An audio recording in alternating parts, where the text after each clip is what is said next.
I wanted to create sound resonance. Does this resonance help? Because basically, well, I can take it from far, but basically everything vibrates, like every solid or non-solid objects in our universe vibrates.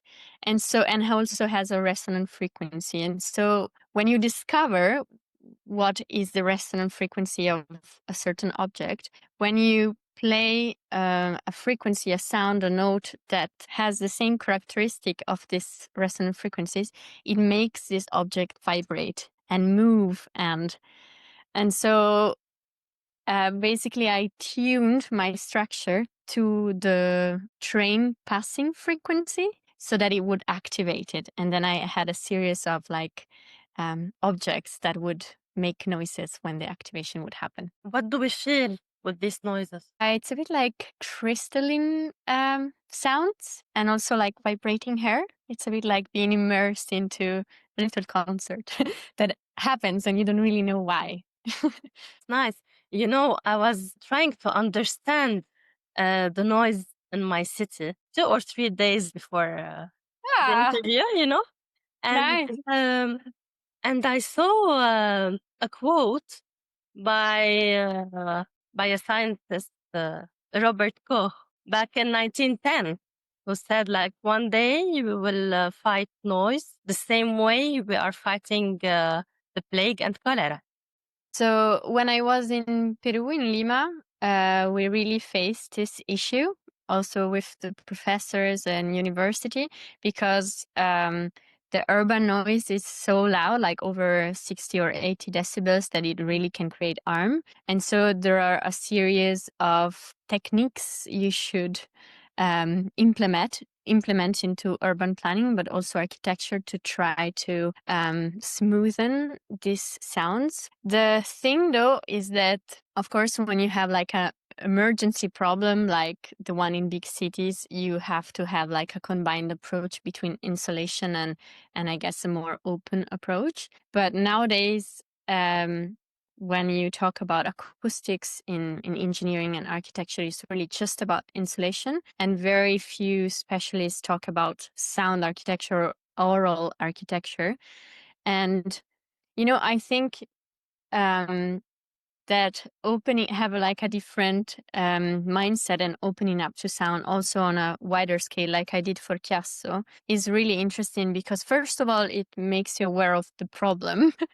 And instead of like closing yourself into like a soundproof house, you start to communicate with the environment. You start to realize what's wrong, what could be changed. And, you know, it's a much more proactive and sustainable approach, already because of awareness.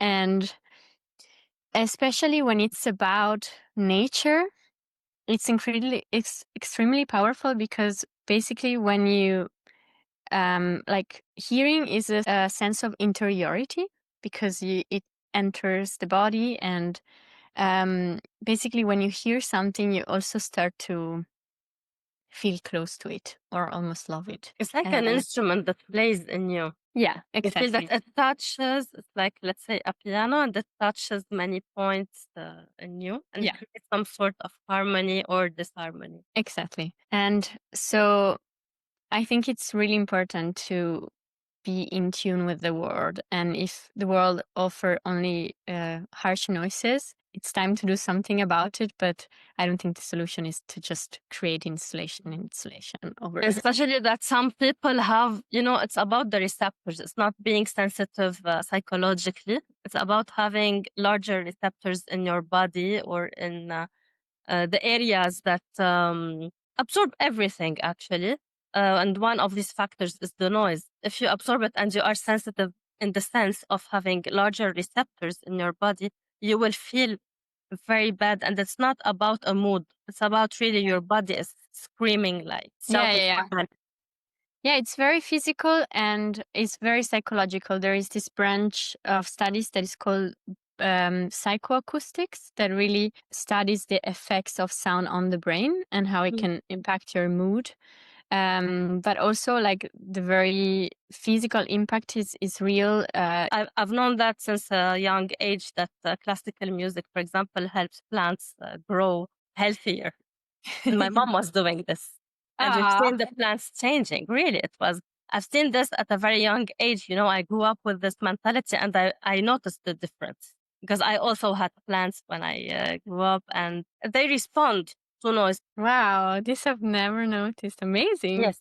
Yeah, absolutely. One of my project is actually regarding plants and bioacoustics, and there are certain sounds that are absolutely detrimental for certain plants and for growth, and others that protects them from bacteria that are the equivalent of some pesticides and help growth, enhance growth, and so it's really fascinating work to explore. Even the sounds, you know, it's one of the main stances. Now people focus mainly on the sight, on the sense of sight. But before we used to communicate, like even the nonverbal communication was based on the sound in nature, responsiveness between the sound that you make and the sound of animals and the sound of the trees, you know, with the wind. All of these impact us. Like we're not different from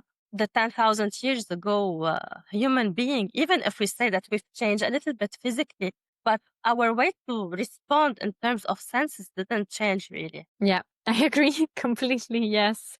And there is there are fascinating ancient stories. Well, not really stories, realities about that. Also, the song lines from the Aboriginal people in Australia that sing the landscape, and the landscape kind of responds to them. It's fascinating, really. The soundscape movement in the 60s and 70s, and how they kind of started to sensibilize human beings to the environment by like these new practices of walking and listening and taking in the soundscape. The ancient theaters, you drop a coin in the middle and you can hear it perfectly. I think we have to rediscover a lot of that in architecture. Yeah. And the problem is that people don't walk anymore enough. It's not because of them. It's more because of how the facades are made or how the public spaces are made nowadays. And the importance is given on a, collective scale.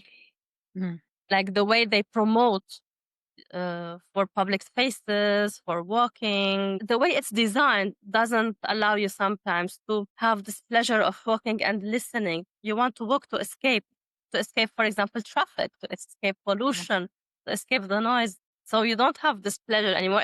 It's sometimes like as if it's you need to pay more, or you need to have the luxury to do what's actually normal for you to do. We challenge whether we can design light beyond the biological and ecological harm of constant illumination, which is it was a really interesting chapter. We need to always spread this awareness, like to tell the industries how much they will benefit from doing, from funding research and taking the results for them initially.